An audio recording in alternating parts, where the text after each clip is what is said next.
తాకట్టులో ఉన్న బంగారాన్ని విడిపించి ఆ రోజున్న మార్కెట్ ధర కట్టి మిగిలిన డబ్బును మీకు అందిస్తుంది ఎస్వీఎస్ గోల్డ్. అండ్ ఇప్పుడు కరెంటుగా ఇప్పుడు మాట్లాడుకుంటే సార్ ఇండస్ట్రీలో 400 కోట్లు 500 కోట్లు 300 కోట్లు బడ్జెట్ ఇస్తే చాలామంది సినిమా రిలీజ్ అయినాక విఎఫ్ఎక్స్ బాగాలేవు ఇలాంటి ఒక డిస్కషన్ వస్తుంది. ఆ షాట్లు బాగాలేవు, గ్రాఫిక్స్ బాగాలేవు అని చెప్పి అంటున్నారు. ఈయన ఏం చదువుకున్నాడు సార్? అసలు ఏంది ఆయన సినిమాల్లో ఆ రోజుల్లో ఆ గ్రాఫిక్స్ ఏంటి? ఇప్పుడు చూసినా కానీ ఇంత కూడా ఈ గ్రాఫిక్స్ బాగలేదని కోటి రామకృష్ణ గారి సినిమాలో ఎవరు వేలెత్తి చూపించలేరు. ఆ రోజుల్లో ఉన్న టెక్నాలజీతో ఆ గ్రాఫిక్స్ ఎలా తీయగలిగారు? అసలు ఈయన ఏం చదువుకున్నారు? గ్రాఫిక్స్ మీద ఆయనకి ఎందుకు అంత పట్టొచ్చింది? అంటే నిజం చెప్పాలంటే అండి, ఆ గ్రాఫిక్స్ అనే విషయాన్ని మొదలు పెట్టింది అంటే ఆ ఐడియా అనేది శ్యాంప్రసాద్ రెడ్డి గారిదండి. సార్ ప్రొడ్యూసర్ శ్యాంప్రసాద్ రెడ్డి గారిది. సార్ ఆయన మనం అంటే తెలుగు కాకుండా ఇంకా విస్తృతంగా మన తెలుగు సినిమాని తీసుకెళ్ళాలి అంటే ఈ టెక్నాలజీని మనం ఇంగ్లీష్ సినిమాల్లో చూసే టెక్నాలజీని మనం తెలుగు కథకి కనుక అడాప్ట్ చేయగలిగితే చాలా బాగుంటుంది అనే ఐడియా శ్యాంప్రసాద్ రెడ్డి గారు. సార్ దాన్ని ఇంప్లిమెంట్ చేసింది కోటి రామకృష్ణ గారు. అప్పుడు అమ్మోర్ అనే సినిమా, అదే ఫస్ట్ గ్రాఫిక్స్ సినిమా. సార్ మన క్రిస్ అని ఒక ఆయన ఉండేవాడండి, అమెరికా నుంచి ఆయన తీసుకొచ్చారు. అప్పటికి మనకు గ్రాఫిక్స్ అంటే మనం దానికి ఎలా షూట్ చేయాలో కూడా తెలియదు కదా సార్. ఆ గ్రీన్ మ్యాట్ ఇలా వేసి ఇది షూట్ చేయాలి, ఈ ప్లేట్స్ తీసుకోవాలి, ఇవి ఏమి తెలియదు కదండి. అయితే ఏంటంటే కోటి రామకృష్ణ గారిది ఎప్పుడైనా సరే బలమైన నమ్మకం ఏంటంటే పొర్రపాటును కూడా గ్రాఫిక్స్ వల్ల సినిమా ఆడదు, మీరు అద్భుతంగా చేయండి కానీ దానిలో కనెక్ట్ అయ్యే ఎమోషన్ సినిమాలో ఉంటేనే. ఇప్పుడు ఈ ఎమోషన్కి ఈ టెక్నాలజీని వాడుకోవాలి తప్ప ఈ టెక్నాలజీ కోసం మనం సినిమా చేస్తే సినిమా ఆడియన్స్ని పట్టుకోదు. ఒక్క గ్రాఫిక్ షాట్ కూడా లేకుండా సినిమాలు మనం ఎందుకు చూసాం అంతకుముందు? ఆ ఎమోషన్ కనెక్ట్ అవ్వడం, ఆ కథా గమనం మీకు ఆడియన్స్ని పట్టుకుంటే ఇవన్నీ ఏంటంటే కొత్తగా అనిపిస్తాయి, ఫ్రెష్గా అనిపిస్తాయి. ఇప్పుడు అదే ఫీలు మనం మిచ్చల్ కెమెరాలో మన విఠలాచార్య గారు చేసినప్పుడు మనం ఆహా ఓహో అని చప్పట్లు కొట్టాం కదా. ట్రిక్ షాట్స్ అన్ని మిచ్చల్ కెమెరాలో చేసేవాళ్ళు.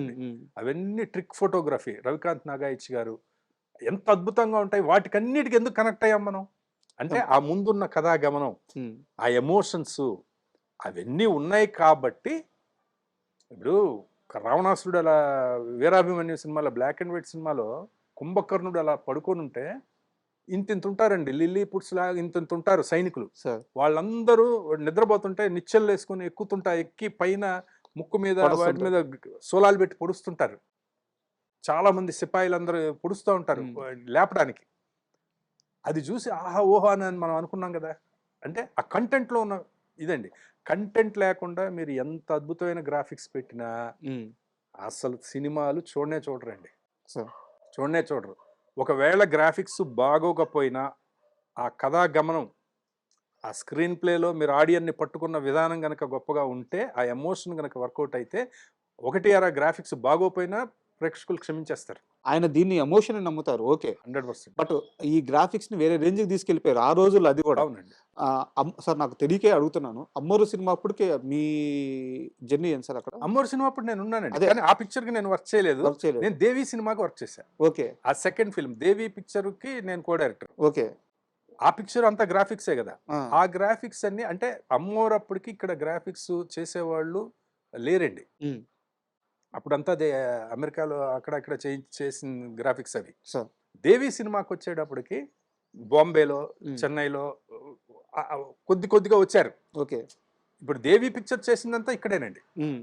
క్రస్ట్ కమ్యూనికేషన్స్ అని బాంబేలో ఉంటారు, వాళ్ళు చేశారు.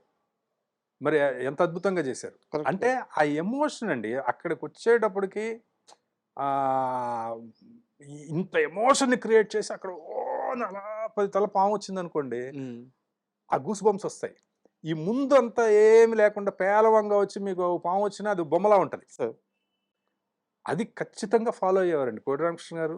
ఆయన సక్సెస్ ఏంటంటే ఆ సీజీ గ్రాఫిక్స్ ఎక్కడ రావాలి, ఎందుకు రావాలి అనేది ఇంపార్టెంట్, మెయిన్. అండ్ అంటే నాకు అమ్మోరు గురించి కొన్ని క్వశ్చన్లు ఉన్నాయి సార్, అవి తర్వాత అడుగుతాను. మీరు దేవి ప్రస్తావన తీసుకొచ్చారు కాబట్టి ఆ విలన్ ఎక్కడ పట్టారు సార్?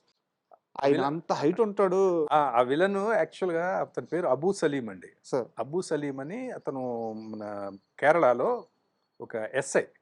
ఓకే. ఆయన అసలు మాకు ముందు అసలు లిస్ట్ లో లేడండి.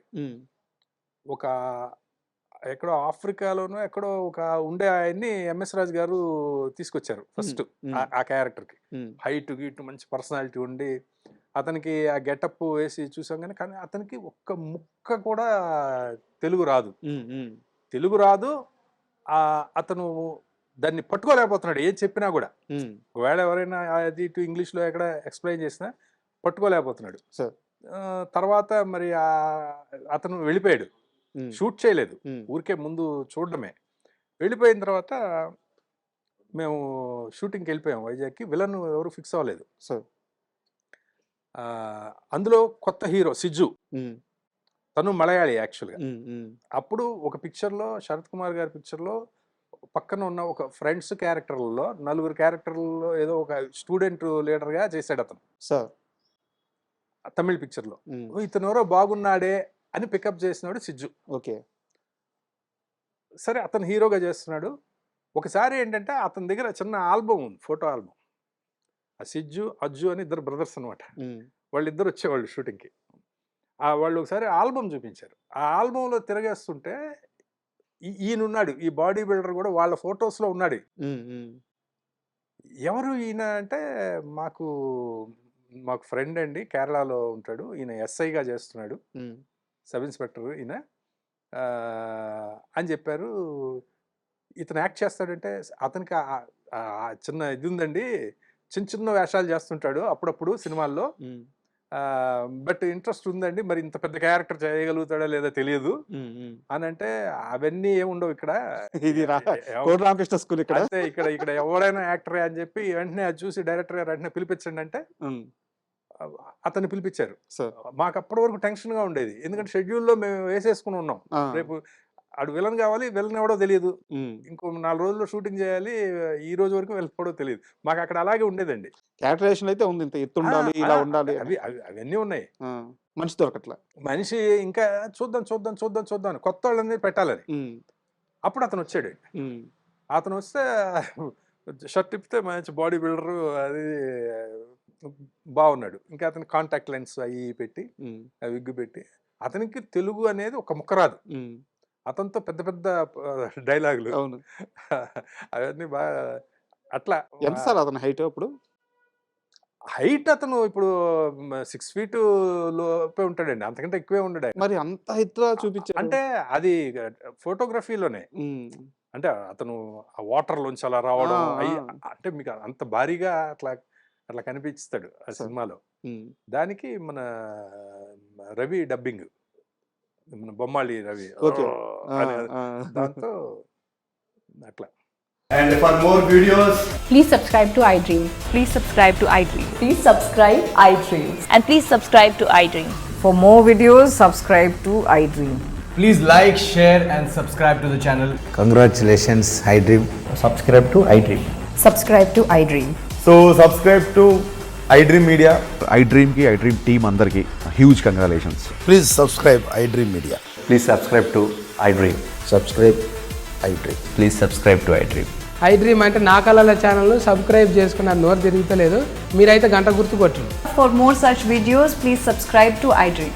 Subscribe to iDream. Please subscribe to iDream. Please subscribe iDream Media. Please do subscribe to iDream. Please subscribe to iDream Media. For best entertainment and information, please subscribe iDream. And don't forget to subscribe to iDream.